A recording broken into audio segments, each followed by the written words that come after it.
आम्ही कोयर व कचरो जेन्ना म्हणतात तेन्ना सर्वसाधारणपणान आमच्या लक्षात एक वस्त येताच आणि ते म्हळ्यार प्लास्टिक.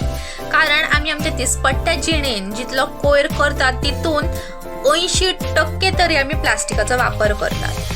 देखून जर कोयर कमी करतली जाल्यार प्लास्टिकाचो वापर कमी करप ही आयच्या काळाची गरज आसा.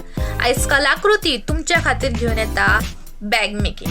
म्हळ्यार आयज आमी न्यूजपेपराचे बॅग करतली. चलात तर सुरवात करूया.